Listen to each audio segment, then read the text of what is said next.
जय हिंद साथियों, आप सभी का स्वागत करता हूं आप सभी के अपने चैनल एग्जाम फतेह में। साथियों, आज की इस वीडियो में ऐसे 75 क्वेश्चन साथियों आप लोग देखेंगे यूपी पुलिस कांस्टेबल के, जो सबसे सर्वश्रेष्ठ होंगे। यानी कि अगर साथियों हिंदी और सामान्य ज्ञान के कोई कहता है कि सबसे सर्वश्रेष्ठ क्वेश्चन कौन से हैं, तो वो आज की क्लास में साथियों आप लोग यहां पर देखेंगे। तो अगर आप वाकई में साथियों एग्जाम को क्रैक करना चाहते हैं तो इन सभी सवालों के जवाब देते जाइएगा, और मैं आपसे साथियों वादा करता हूं कि इसमें से कई सारे क्वेश्चन आपको आपके रियल एग्जाम में देखने को मिलेंगे।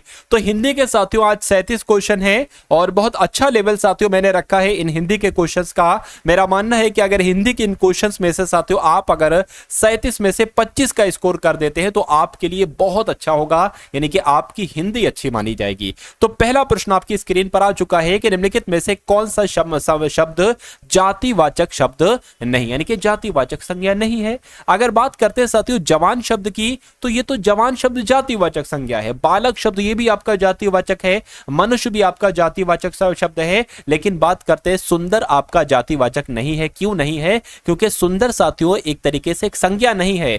क्या है साथियों? ये एक विशेषण है। ठीक है ना? क्या है साथियों? ये एक विशेषण है, इसलिए सही जवाब आपको ऑप्शन नंबर सी हो जाता है। उसके बाद देखिए अगला प्रश्न आपकी स्क्रीन पर है कि राजा सेवक को कंबल देता है।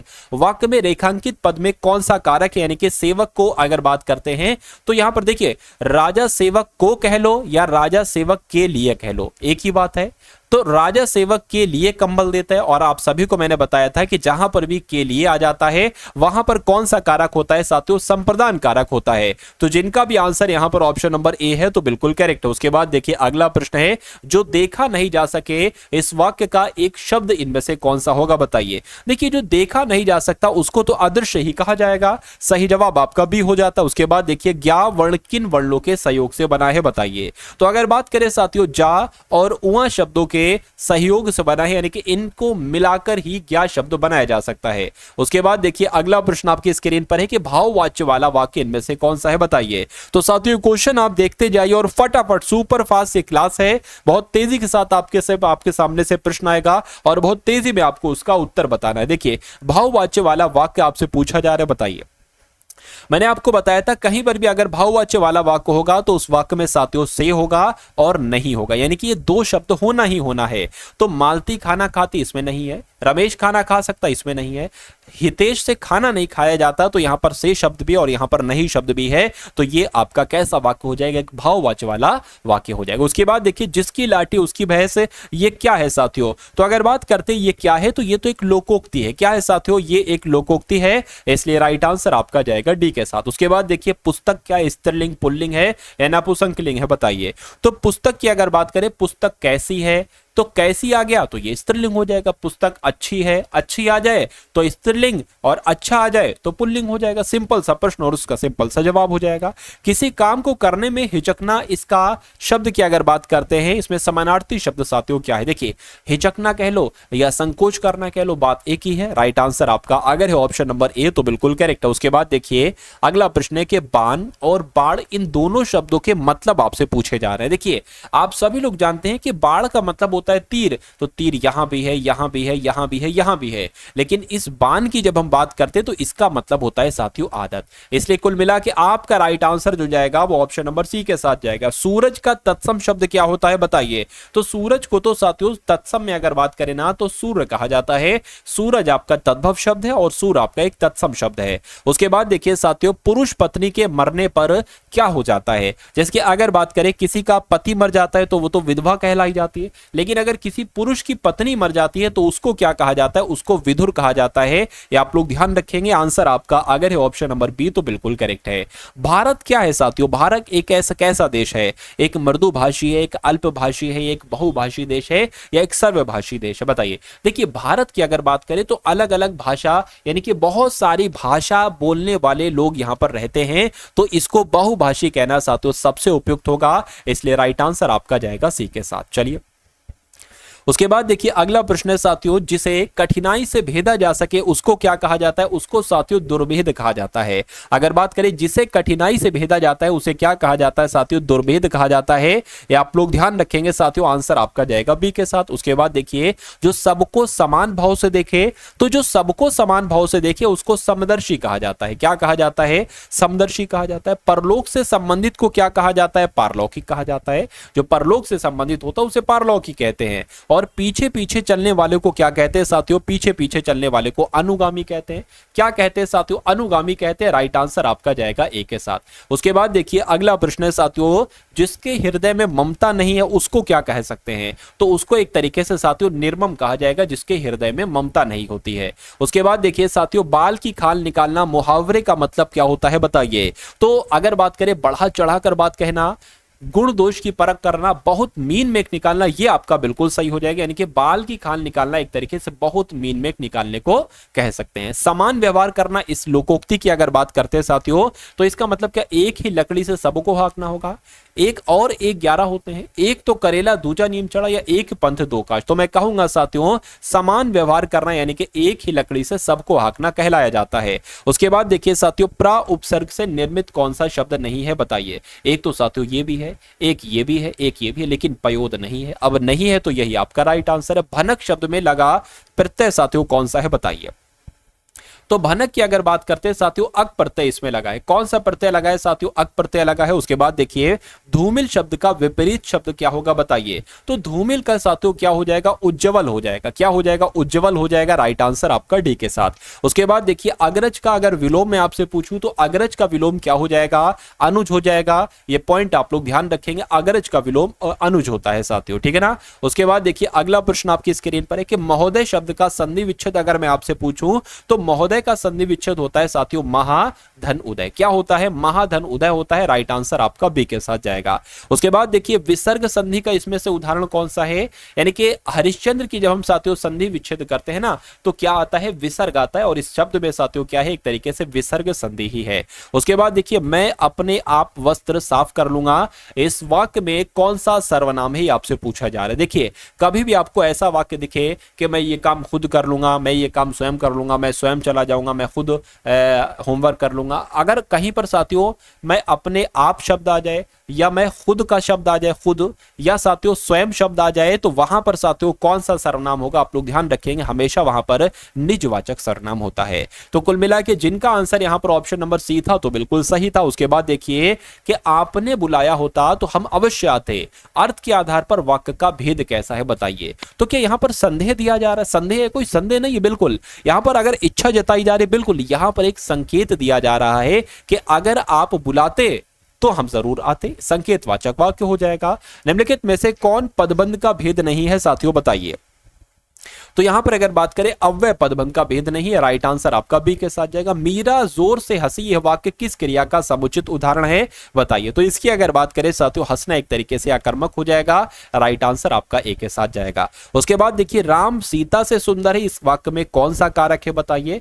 तो राम सीता से सुंदर है एक तरीके से अलगाव यहां पर हम लोग कह सकते हैं, और से आ जाता है और अलगाव होता है तो वहां पर अपादान कारक होता है, जिनका आंसर यहां पर बी तो बिल्कुल करेक्ट है। निम्नलिखित में से कौन सा व्यंजन स्पर्श संघर्षी व्यंजन है बताइए? तो यहां पर जा, रा, हा, शा। तो जा की अगर बात करते ये साथियों स्पर्श संघर्षी व्यंजन आपका है। निम्नलिखित में से कौन सा विराम चिन्ह का प्रकार नहीं है बताइए? देखिए विराम चिन्ह की अगर बात करें तो निर्देशक भी विराम चिन्ह का प्रकार है, लाघव भी है, विवरण भी है, लेकिन उपदेशक नहीं है साथियों, विराम चिन्ह का प्रकार नहीं है। तो यही आपका सही जवाब हो जाता है। उसके बाद देखिए साथियों उत्कर्ष शब्द का विलोम क्या होगा बताइए? तो उत्कर्ष शब्द का विलोम जो होगा वो अपकर्ष होगा साथियों। क्या होगा? आप लोग ध्यान रखेंगे, उत्कर्ष विलोम का जो होगा, उत्कर्ष का विलोम क्या होगा? अपकर्ष होगा। अगला प्रश्न देखिए मां शब्द का तत्सम साथियों क्या होता है? तो मां शब्द का तत्सम क्या होता है? मात्र होता है साथियों। राइट आंसर आपका जाएगा सी के साथ।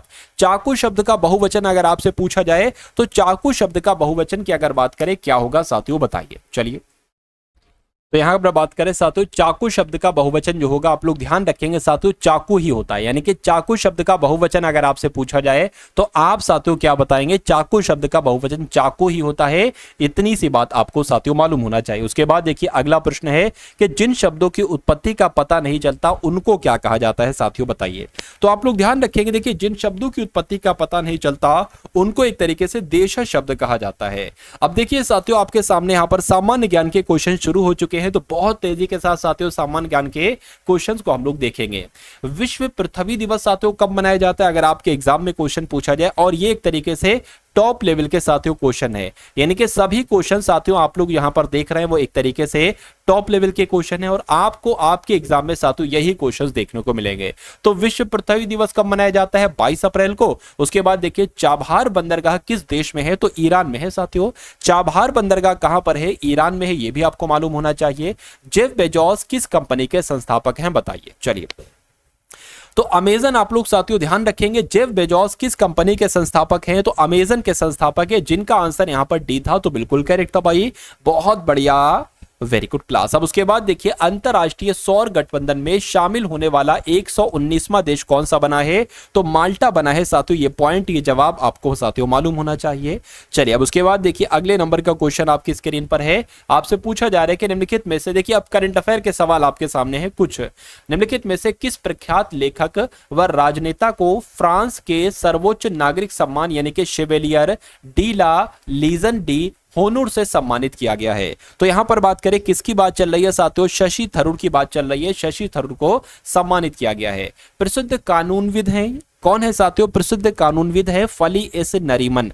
इनका किस बीमारी के कारण साथियों फरवरी 2024 में निधन हो गया था, तो हृदय संबंधी बीमारी की वजह से साथियों इनका निधन हो गया था। उसके बाद देखिए निम्नलिखित में से किसे जनवरी 2024 में वर्ष का सर्वश्रेष्ठ T20 क्रिकेटर चुना गया। बहुत शानदार क्वेश्चन है साथियों, बताइए।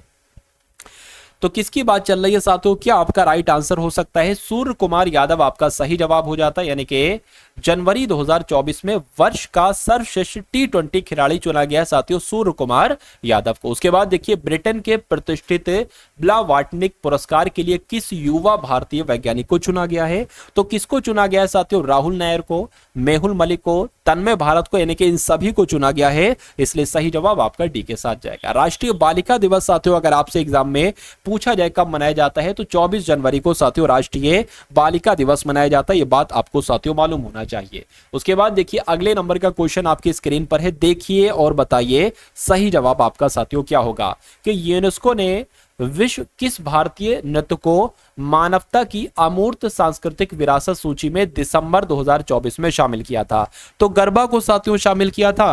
राइट आंसर आपका जो जाएगा वो किस ऑप्शन के साथ जाएगा, ऑप्शन नंबर सी के साथ जाएगा भाई, बहुत बढ़िया, वेरी गुड क्लास। उसके बाद देखिए अगला प्रश्न है कि शीरा किसके उत्पादन के लिए अति उत्तम कच्चा माल है, तो साथियों ये तो एल्कोहल के लिए अति उत्तम कच्चा माल है। राइट आंसर आपका सी के साथ जाएगा। बायोडीजल बनाने में किस वनस्पति का उपयोग किया जाता है, तो साथियों किसका, रतन जोत का उपयोग किया जाता है। अगर ये क्वेश्चन आपके एग्जाम में पूछा जाए तो मैं उम्मीद करता हूं राइट आंसर आप लोग बहुत आराम से दे देंगे। उसके बाद देखिए निम्नलिखित में से सबसे भारी धातु इनमें से कौन सी है, बताइए। तो सबसे भारी धातु इनमें से कौन सी है, तो यूरेनियम साथियों इस प्रश्न का बिल्कुल सही जवाब हो जाता है। उसके बाद देखिए अगला प्रश्न आपकी स्क्रीन पर है कि एक व्यक्ति एक संवेदनशील तराजू पर खड़ा है, यदि वह गहरी सांस अंदर लेता है तो तराजू की रीडिंग का क्या होगा, बढ़ेगी तराजू की रीडिंग या घटेगी, या रीडिंग पर कोई प्रभाव नहीं पड़ेगा, या वह बढ़ेगी या घटेगी, या वायुमंडलीय दबाव पर निर्भर करता है। तो साथियों मैं कहूंगा रीडिंग पर कोई प्रभाव नहीं पड़ेगा, वो सांस ले, सांस अंदर की तरफ ले या सांस बाहर की तरफ छोड़े। उसके बाद देखिए भारतीय कृषि का इतिहास किसने लिखा, बताइए। तो ये किसने लिखा साथियों, रंधावा जी ने लिखा, इनके MS रंधावा ने ही भारतीय कृषि का इतिहास लिखा। ये बात आपको मालूम होना चाहिए। उसके बाद देखिए सुविख्यात चित्र सत्यम शिवम सुंदरम की रचना किसने की थी, बताइए। तो किसने की थी साथियों, आप लोग को मालूम होना चाहिए, शिवनंदन नैटियाल ने ही सुविख्यात चित्र सत्यम शिवम सुंदरम की रचना की थी। उसके बाद देखिए निम्नलिखित में से वृक्षों में से कौन सा पारिस्थितिकी मित्र नहीं है, बताइए। तो अगर बात करें साथियों इसमें से कौन सा नहीं है, ये आपसे पूछा जा रहा है, तो यूकेलिप्टस नहीं है, आपका राइट आंसर बी के साथ जाएगा। उसके बाद देखिए अगला प्रश्न है कि कौटिल्य के अर्थशास्त्र में किस पहलू पर प्रकाश डाला गया था, तो किस पहलू पर साथियों प्रकाश डाला गया था, राजनीतिक नीतियों पर साथियों प्रकाश डाला गया था। यह पॉइंट आपको मालूम होना चाहिए। सही जवाब आपका साथियों जो जाएगा वो किस ऑप्शन के साथ जाएगा, ऑप्शन नंबर बी के साथ जाएगा। भाई बहुत बढ़िया, वेरी गुड क्लास। साथियों अगर आपने अभी तक इस वीडियो को लाइक ना किया हो तो तुरंत साथियों इस वीडियो को एक बार लाइक आप सभी लोग अवश्य कर देंगे। उसके बाद देखिए अगला प्रश्न आपकी स्क्रीन पर है कि कलिंग युद्ध की विजय तथा क्षत्रियों का वर्णन अशोक के किस शिलालेख में साथियों है? तो अशोक के 13वें शिलालेख में है साथियों, बात आपको मालूम होना चाहिए। राइट आंसर आपका जाएगा डी के साथ। चलिए उसके बाद देखिए अगला प्रश्न है कि दिल्ली सल्तनत का वह सुल्तान कौन था जिसने स्थायी सेना रखी साथियों, बताइए। तो अलाउद्दीन खिलजी की जब हम साथियों बात करते हैं तो दिल्ली सल्तनत का ये पहला ऐसा शासक था अलाउद्दीन खिलजी जिसने स्थायी सेना रखी। राइट आंसर आपका सी के साथ जाएगा। मोहम्मद गोरी किस वंश का था, बताइए।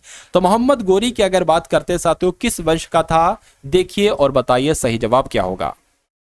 तो मोहम्मद गोरी आप लोग ध्यान रखेंगे साथियों किस वंश का था, शंसबनी वंश का था। किस वंश का था साथियों, शंसबनी वंश का था, ये आपको मालूम होना चाहिए। राइट आंसर आपका जो जाएगा वो ऑप्शन नंबर बी के साथ जाएगा। भाई बहुत बढ़िया, वेरी गुड क्लास। चलिए साथियों उसके बाद देखिए अगले नंबर का क्वेश्चन आपके स्क्रीन पर है कि तबकात ए नासिरी का लेखक कौन है, बताइए। तो इसके लेखक साथियों कौन है, तो मिनहाज उस सिराज की अगर बात करते हैं तो मिनहाज उस सिराज ही साथियों तबकात ए नासिरी के लेखक हैं। उसके बाद देखिए अगला प्रश्न आपके स्क्रीन पर है कि खिलाफत आंदोलन का आरंभ किसने किया था, बताइए। तो खिलाफत आंदोलन की जब हम बात करते हैं तो खिलाफत आंदोलन की शुरुआत किसने की थी साथियों, अली बंधुओं ने की थी। राइट आंसर अगर आपका है ऑप्शन नंबर डी के साथ तो बिल्कुल सही है।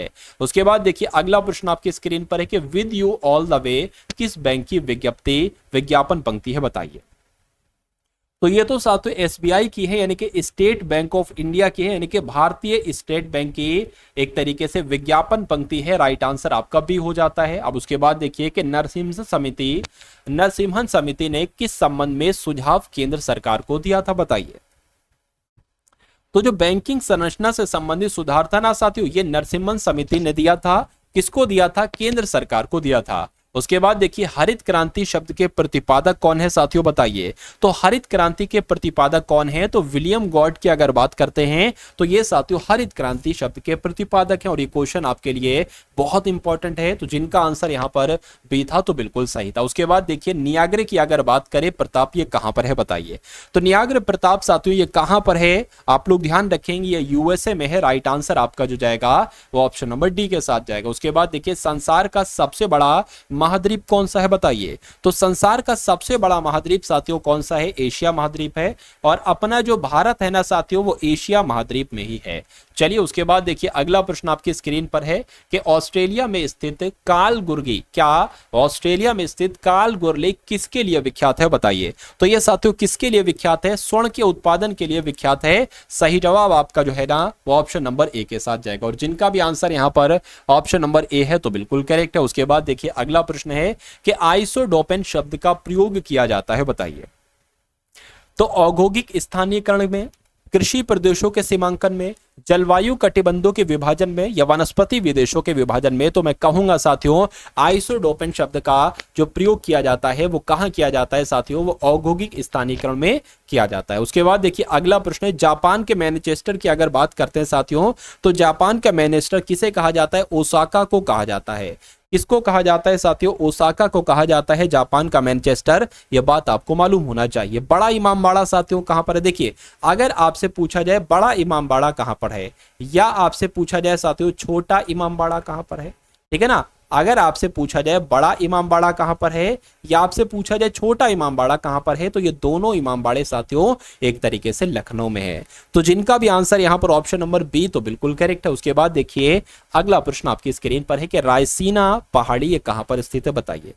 तो रायसीना पहाड़ी की अगर बात करें साथियों, जहां राष्ट्रपति भवन है वहां पर यह रायसीना पहाड़ी स्थित है। ये आप लोग ध्यान रखेंगे। सही जवाब आपका जो जाएगा वो ऑप्शन नंबर ए के साथ जाएगा। भाई बहुत बढ़िया, वेरी गुड क्लास। चलिए साथियों अब उसके बाद देखिए अगले नंबर का क्वेश्चन है कि अमीर खुसरो किसके शिष्य थे साथियों, बताइए।